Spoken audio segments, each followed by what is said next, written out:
Bonjour à tous. Donc suite à la dernière vidéo que j'ai fait sur Poutine le mondialiste, je voudrais aujourd'hui parler d'un sujet très important. Donc ça me paraît vraiment être un sujet fondamental. La vidéo que j'ai fait la dernière fois, c'était un petit peu une introduction pour vous permettre de mieux comprendre celle-ci. Aujourd'hui, je vais en fait parler du plan à long terme de la Russie. Donc en fait, c'est un plan qui rentre en fait dans le plan mondialiste, comme je vais vous montrer, et qui date de la fin des années 50. Donc je vais en fait particulièrement m'appuyer sur le témoignage de deux personnes, deux anciens du KGB, disons pour l'un ancien du KGB et pour l'autre en fait un ancien général tchèque, donc du temps de l'Union soviétique. Voilà, je vais m'appuyer sur leurs témoignages en particulier, et puis il y aura d'autres témoignages aussi qui viendront s'ajouter. Le premier de ces transfuges s'appelle Anatoly Golitsyn. Donc je vais présenter un petit peu son parcours. Donc il était commandant au KGB dans le service de la planification. Donc c'est la planification stratégique sous la direction de Ivan Agayantz. Donc celui qui était connu pour l'opération en fait qui a de désinformation autour du pape Pie XII. Donc il était cadre analyste dans la section concernant l'OTAN des services d'intelligence soviétiques. Donc en fait, il faisait partie du département D, donc D comme désinformation. Enfin, c'est pas le mot exact en russe, mais voilà, c'était le service de désinformation du KGB dans l'Union soviétique. Donc en 1961, il est nommé à l'ambassade du RSS en Finlande. Et le 15 décembre 1961, il profite donc d'être loin de l'URSS pour passer à l'ouest avec sa famille. Donc en fait, quand il arrive aux États-Unis, il est interrogé par James Angleton, donc le chef des services de contre-espionnage de la CIA. Et en 1984, Anatoly Golitsyn publie un ouvrage donc, qui s'appelle New Lies for Old, dans lequel il avertit les Occidentaux de la stratégie à long terme des Soviétiques, tendant à donner une fausse impression de sécurité à l'Ouest, tout en essayant d'isoler les États-Unis de leurs principaux alliés. En 1995, il publie un autre livre, donc, qui s'appellera The Perestroika Deception, où il analyse la continuité de l'action politique russe en dépit de la disparition de l'URSS. Donc en fait, Golitsyn est considéré comme le transfuge le plus important de la guerre froide. Donc maintenant, on va voir un petit peu ce qu'il a raconté, pourquoi est-ce qu'il est vu par certains comme le transfuge le plus important. Donc en fait, en arrivant aux États-Unis, donc il donne toutes ses connaissances à la CIA, donc par l'intermédiaire de James Angleton. Donc il fait ça en 1962.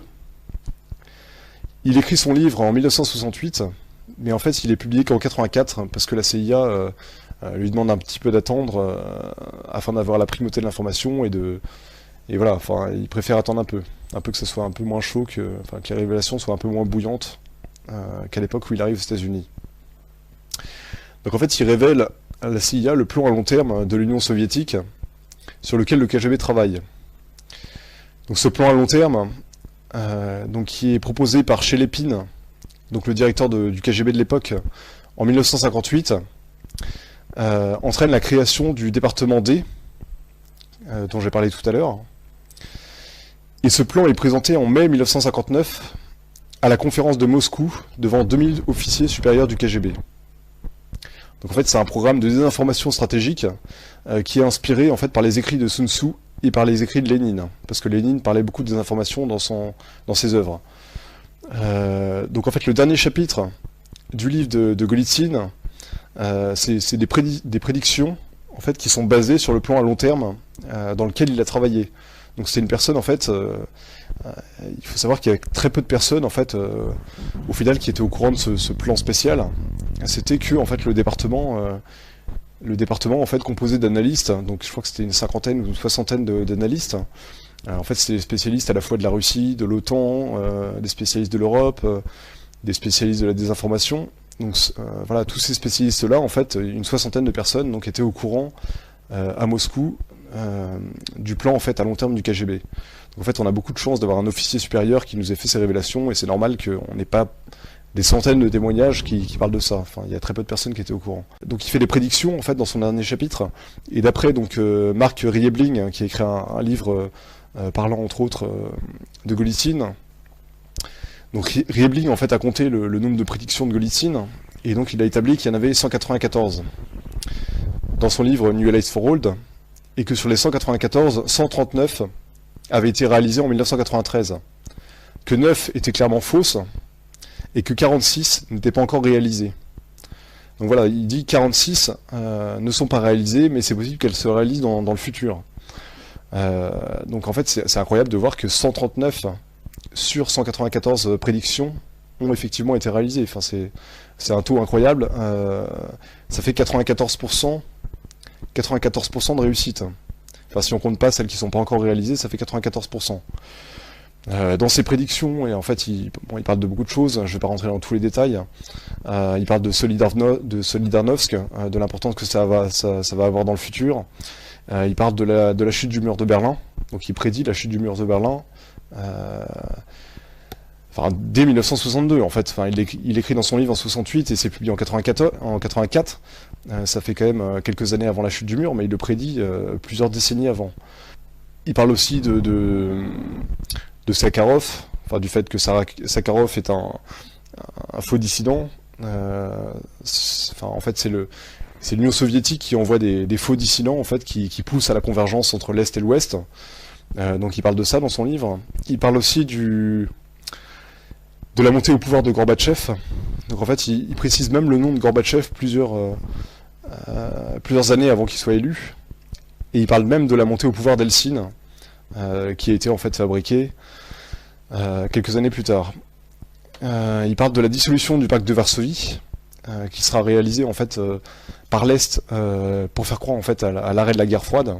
Donc en fait c'est pour faire semblant, enfin une technique de la Russie pour faire semblant que la guerre froide soit terminée. Donc en fait une dissolution du pacte qui pousserait en fait à la volonté derrière. En fait c'est une dissolution de l'OTAN en fait, une dissolution réciproque en fait. Dans les révélations les plus importantes, il parle en fait de la libéralisation du communisme. Donc il explique que l'URSS va être réformée. Donc en fait, quand le livre paraît, on est en 84. Donc c'est avant la chute de l'URSS. Il explique donc que l'URSS va être réformée pour apparaître plus similaire à l'Ouest. Donc en fait, c'est là qu'il explique que l'URSS en fait va prendre le côté capitaliste de l'Occident pour faire croire qu'au niveau idéologique, en fait, ça a changé, que tout est différent. Il explique donc que ce changement, c'est qu'un maquillage de surface et que c'est réalisé en fait pour tromper l'Occident. C'est un but de tromperie. Dans le livre The Perestroïka Deception, il complète son analyse avec les éléments de la décennie 84-1995. Et donc il dit clairement que la Russie n'a pas perdu sa volonté de destruction mondiale et sa volonté de convergence des deux blocs. Alors je vais citer un passage. Donc la convergence sera accompagnée par des bains de sang et des camps de rééducation politique en Europe de l'Ouest et aux États-Unis. Les stratèges soviétiques comptent sur une crise économique aux États-Unis et chercheront à introduire leur modèle de socialisme réformé à visage humain comme alternative au système américain durant la crise. Donc ça c'est page 46 de Perestroïka Deception. Pour moi, on reconnaît clairement, quand il parle de camps de rééducation politique en Europe de l'Ouest et aux États-Unis, ça me fait vraiment penser aux camps de la FEMA, qui sont déjà aux États-Unis. Voilà, je pense que c'est effectivement des camps de rééducation politique. Je vais donner une autre citation du livre, donc c'est à la même page. Les soviétiques ne luttent pas pour un arrangement sincère avec les démocraties occidentales, mais pour la victoire finale du communisme au niveau mondial. Ils n'introduisent pas un vrai capitalisme ou une démocratie ressemblant à celle de l'Europe de l'Ouest, mais ils créent une illusion pour tenter les sociodémocrates d'Europe de l'Ouest dans de nouvelles formes de front populaire et d'éventuelles alliances avec l'Union soviétique. Ils essayent d'exploiter les mêmes illusions pour pousser les Américains à adopter leur propre restructuration et la convergence des systèmes soviétiques et américains en utilisant pour cette fin la peur du conflit nucléaire. Donc voilà, on peut voir que c'est exactement ce qui se passe actuellement avec la montée des tensions et le rapprochement de certains groupes et de certains pays vers l'URSS. Voilà. Enfin, la Russie, pas l'URSS, mais bon, c'est un petit peu pareil. Donc en résumé, il explique que soit l'Europe de l'Ouest acceptera le communisme, soit une troisième guerre mondiale éclatera. Voilà, on n'a pas le choix.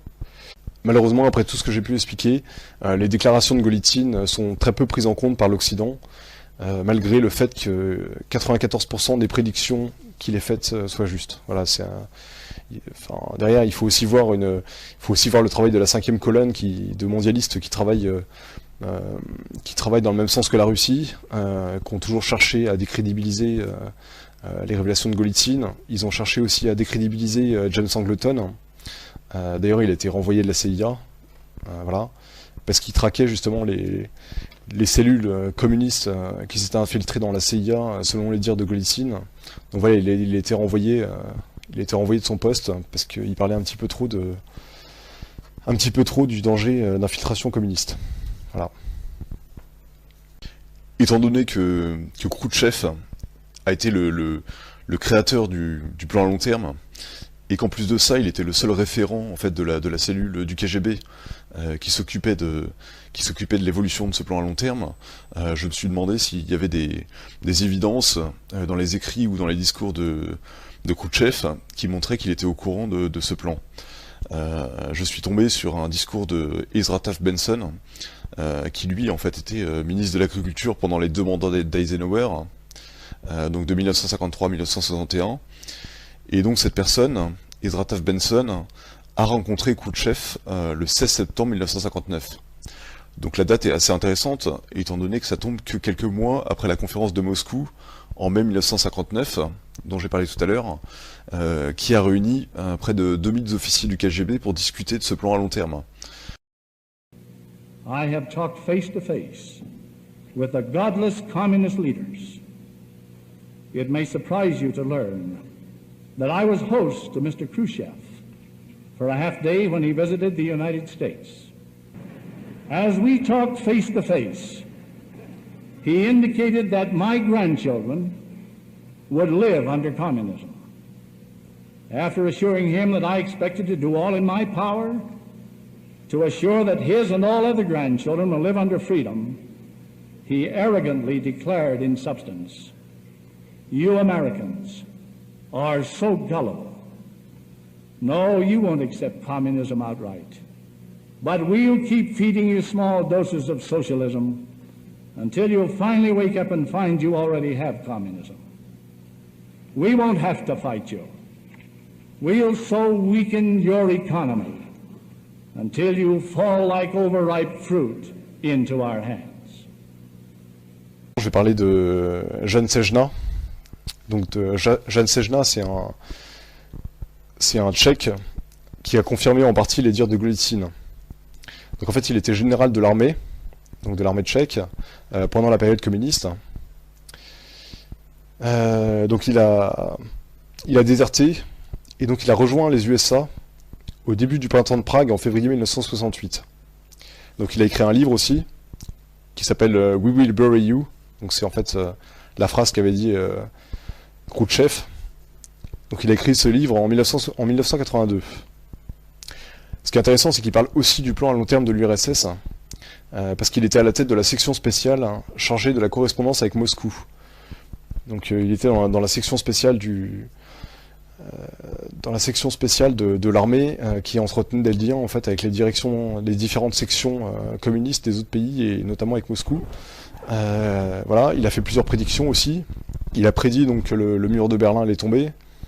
Il a aussi prédit que le pacte de Varsovie allait être dissous. Et il a expliqué que c'était aussi dans un but de déception. Voilà. Il explique qu'à partir de 1967, donc les pays du pacte de Varsovie, en fait, ont reçu en fait des ordres qui étaient en fait des parties du plan, donc du plan à long terme, avec les objectifs à remplir pour chaque pays et avec des limites de date. Donc Sejna comme Golitsyn parlent de la volonté de l'URSS d'éloigner les États-Unis de l'Europe, donc à la fois par la désinformation, par le discrédit, par les rumeurs. Donc en fait c'est de là que vient un peu l'expression de l'impérialisme américain. Même si, même si je suis tout à fait d'accord avec le fait que les États-Unis en ce moment ont une politique étrangère favorable aux mondialistes, mais c'est dû en fait à la cinquième colonne qui s'est infiltrée aux États-Unis.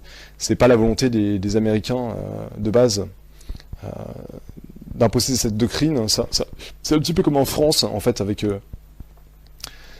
l'armée française qui a été envoyée donc en Afghanistan, au Mali, en Côte d'Ivoire. C'est pas du tout la volonté du peuple français et des élites bien françaises en général. C'est derrière en fait une volonté des élites mondialistes et de celles qui se plient au désir des élites mondialistes de rentrer dans le plan en fait.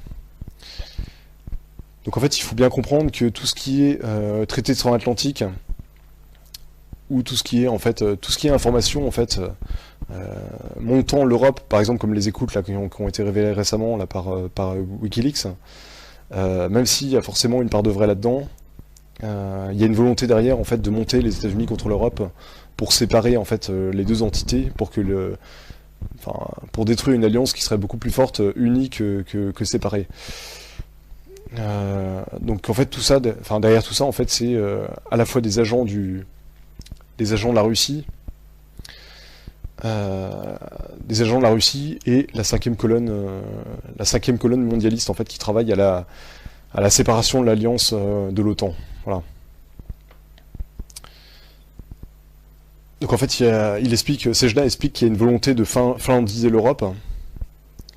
D'ailleurs, actuellement, on le voit avec les événements récents de la Grèce.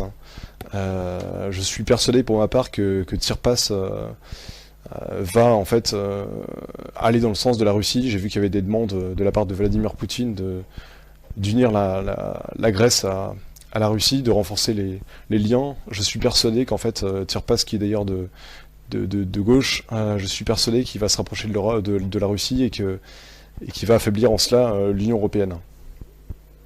Donc c'est beaucoup plus facile en fait pour la Russie de faire détacher pays par pays, d'essayer de convaincre des pays de se rapprocher d'elle, pour après en fait avoir beaucoup moins d'opposants en face et que les opposants soient le plus désunis possible. Voilà, c'est encore une technique de Sun Tzu. Donc en fait, il y a une volonté, comme le dit Sejna, il y a une volonté de finlandiser l'Europe, il y a une volonté de provoquer des désordres internes, de provoquer des émeutes, une volonté d'attaquer la défense américaine et européenne, en disant que voilà, c'est une barrière contre la paix, que voilà, il faut pas installer il faut pas développer l'armée, qu'il faut réduire le budget de la défense, voilà, parce que en fait l'armée, selon la désinformation soviétique, l'armée est un rempart contre la paix en fait. Donc il pousse l'Europe en fait à réduire les budgets de défense et en fait à ne plus être sur leur garde. Donc ce que la Russie fait aussi, également, c'est qu'elle essaie donc de gagner des nouveaux alliés en décrédibilisant les pays colonisateurs. Donc ça, elle le fait particulièrement dans les pays du tiers-monde, ce qu'on appelle tiers-monde, les pays d'Afrique. Ils essayent en fait de faire passer l'Europe principalement, mais aussi les États-Unis envers les pays arabes, comme des pays impérialistes, comme des pays colonisateurs, pour en fait leur accorder leur soutien et pour en fait séparer l'Europe de potentiels alliés. Donc tout ce que je viens de dire là, ça fait partie de la phase 1. Donc la phase 1 la phase 1 du plan à long terme. La deuxième phase consiste à accroître donc la force militaire du pacte de Varsovie. Donc en fait, même s'ils sont plus dans le pacte, chacun de son côté en fait augmente les budgets de défense. Ça on l'a vu. C'est très visible en Chine et en Russie. Poutine a énormément augmenté le budget militaire, alors que bizarrement tous les pays européens baissent leur budget de défense, alors qu'on sait très bien qu'il y a une menace qui arrive en face de nous, malgré le fait qu'il y a de plus en plus d'opérations extérieures. On voit les budgets européens, et particulièrement français, diminuer à vitesse grand V. Voilà. Ça c'est également voulu. Voilà. Donc après on rentre dans la phase 3, qui est la période de changement dynamique.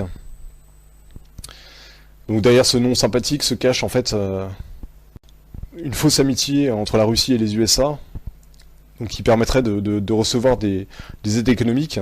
Donc la Russie en fait a besoin de l'Occident à la fois pour les technologies et pour l'argent.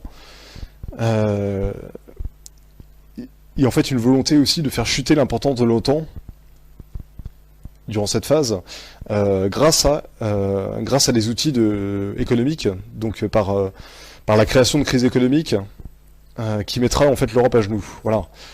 Donc bizarrement, ce qui est très, très intéressant, c'est qu'on découvre dans le plan soviétique qu'il y avait une volonté en fait de créer une crise économique en Europe. Ce qui est intéressant, c'est que ça correspond exactement à ce qu'on a vécu en 2008 et qui a priori n'est pas fini. Enfin, je pense qu'il va y avoir très bientôt une deuxième phase en fait de crash économique qui va mettre en fait l'Europe à genoux comme le plan soviétique l'indique. Donc toujours dans cette phase 3, il y a la volonté de création de conflits locaux et régionaux en Europe, donc si c'est nécessaire. Voilà. Et toujours derrière en fait cette volonté de division entre l'Europe et les États-Unis. Donc ensuite on passe à la phase 4. Donc dans la phase 4, ils pensent que les États-Unis seront isolés et qu'à ce moment-là en fait ils vont détruire économiquement les États-Unis afin de faire émerger en fait dans les États-Unis en fait des forces pro-communistes. C'est-à-dire qu'une fois que les gens n'ont plus rien à manger, en fait, il est beaucoup plus facile d'agiter les gens et de les utiliser en fait dans le sens voulu. Donc dans cette phase 4, il parle aussi de l'éventualité d'une course à l'armement qui permettrait de faire plier les USA et si nécessaire en fait une destruction par la guerre. Donc suite à ma présentation d'Anatoly Golitsyn et de Jan Sejna, je vais vous mettre 2 extraits vidéo. Donc le premier c'est de Sergei Tretiakov, donc en fait qui est un ancien du KGB puis du SVR. Le SVR c'est la suite du KGB. Il est parti aux États-Unis en octobre 2000, donc c'est un transfuge tout récent. Il a écrit un livre qui s'appelle Comradji, qu'il a écrit en fait dans le but de réveiller les Américains pour qu'ils prennent conscience que la guerre froide n'est pas finie. Et le deuxième transfuge s'appelle Stanislas Lunev. C'est un ancien colonel du GRU. Et donc c'est le plus haut gradé du GRU à avoir fait défection aux États-Unis. Voilà, il explique entre autres dans ses livres que le KGB a financé tous les mouvements anti-guerre. Et il explique aussi que la guerre froide n'est pas terminée. You've said America's naive about Russia, that we think the Cold War is over. You think that they're still trying to destroy us. People asking me all the time this question, Sergei, what's happened after the end of the Cold War? And I'm always asking them, who told you that the Cold War was ever over? It transforms, it's like a virus. You have no reason to believe that Russia has ever changed its military policy, that it must be prepared to fight a war with America, and that war will be fought on American soil. Do you still believe that? Rick, it's not belief, it's knowledge. Comme je l'ai montré dans ma dernière vidéo, cette volonté d'expansion russe n'est absolument pas quelque chose de secret. Elle est même rendue populaire à travers le mouvement pour l'Eurasie, dont le doctrinaire est M. Dugin.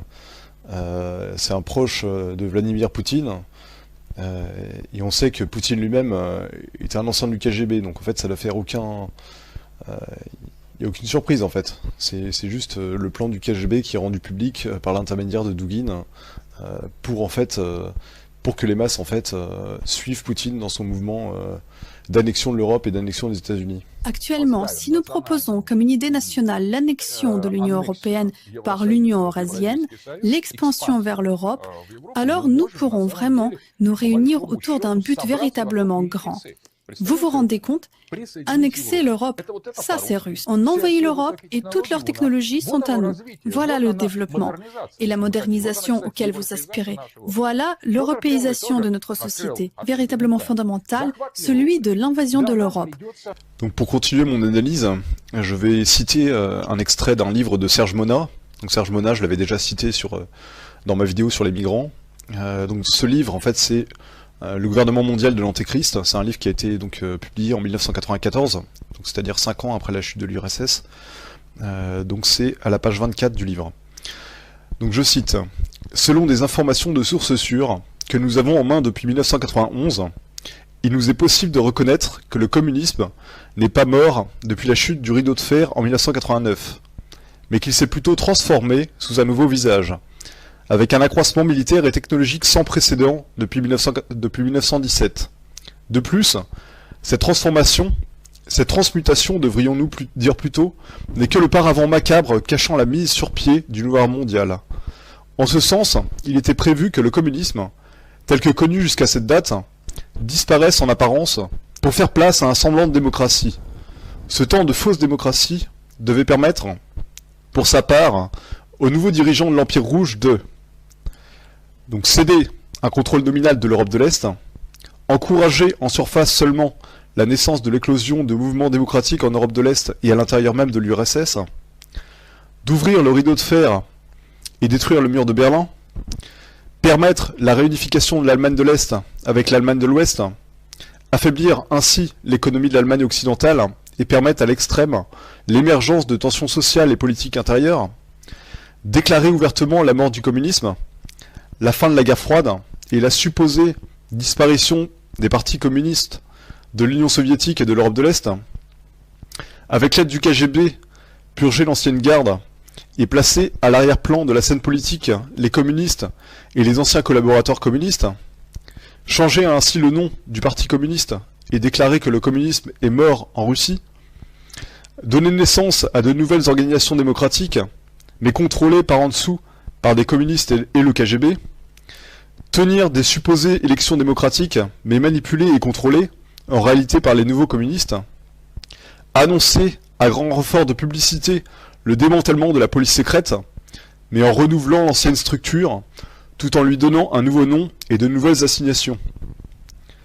Utiliser la période d'euphorie et de confusion créée par la séduction de la chute du communisme pour renouveler, sous couvert de désarmement et de paix, le matériel militaire soviétique et détruire l'ancien, de même que permettre une importation massive de la technologie occidentale sans avoir, comme cela était le cas par le passé, à utiliser un nombre incalculable d'agents secrets. Établir la confusion à l'intérieur de l'Église catholique en donnant l'impression que les promesses de Fatima se réalisent et le jour où les masques de l'Élysion tomberont, se servir de la création de cette impression pour discréditer et les apparitions mariales et tous les différents sites d'apparition, ce qui aura pour conséquence première d'affaiblir partout la crédibilité de l'Église et de jeter la confusion dans ses rangs. Sous un autre angle, faire porter par l'Occident le lourd fardeau, donc de 40 à 50 milliards par année en dollars, de l'Europe de l'Est, ceci étant supporté dans le passé par l'URSS. Provoquer le retrait des troupes américaines de l'Europe de l'Ouest, pousser l'Europe de l'Ouest vers une certaine neutralité et provoquer la chute de l'OTAN. Faire en sorte que les États-Unis et l'Ouest se retrouvent à financer l'économie de l'Union soviétique, pour la 6e fois depuis 1921. Faire émerger un seul bloc économique, l'Europe de l'Ouest avec l'Europe de l'Est en y incluant l'URSS. Pousser les États-Unis et l'Ouest à un désarmement massif dans cette nouvelle ère de fin de la guerre froide. Amener ainsi les États-Unis à interrompre l'aide supportant les mouvements anticommunistes à travers le monde, et pousser les États-Unis à retirer leurs troupes militaires de la Corée du Sud et des Philippines. Suite à la lecture de cet extrait du livre de Serge Monat, je pense que tout le monde aura reconnu les éléments du plan de Anatoly Golitsyn et les éléments aussi apportés par Yann Sejna. Actuellement, comme tout le monde a pu le voir, donc il se passe beaucoup de choses en lien avec la Russie, notamment en Syrie, notamment aussi au Tadjikistan. Enfin, peu de personnes sont au courant, mais en fait, la Russie va envoyer des troupes au Tadjikistan. La Russie a quand même aussi envahi quasiment l'Ukraine et la Crimée. On voit qu'en fait, on est vraiment en fait au point où en fait toutes ces prédictions vont se réaliser. Ce qui se passe aussi concernant les migrants est intéressant. J'ai déjà fait une vidéo sur le sujet. Les migrants en fait sont juste un moyen pour détruire l'Europe, qui permettra en fait à la Russie de nous écraser. C'est-à-dire qu'une fois que la pagaille sera enclenchée au niveau de l'Europe, la Russie pourra venir, ça sera comme du gâteau en fait. Ça sera extrêmement facile de détruire une Europe qui s'est déjà en fait détruite. Si vous êtes un peu curieux, vous pouvez regarder un petit peu parce qu'on dit souvent que c'est Angela Merkel en fait qui a ouvert les portes de l'Europe aux migrants. C'est vrai qu'en fait elle a provoqué un appel d'air en disant que les migrants pouvaient venir. Maintenant, bon, elle essaie soi-disant de se rattraper, ce qui est pas vrai. Ce qui est intéressant à noter, c'est que Angela Merkel justement est une ancienne de la Stasi. Donc en fait une soi-disant ancienne entre guillemets, parce que pour moi en fait elle n'a toujours pas quitté cette idéologie communiste. Elle fait partie de ces agents en fait de la 5e colonne qui en fait vont aider la Russie à conquérir l'Europe. A new world order. The illumination of the 1,000 points of light.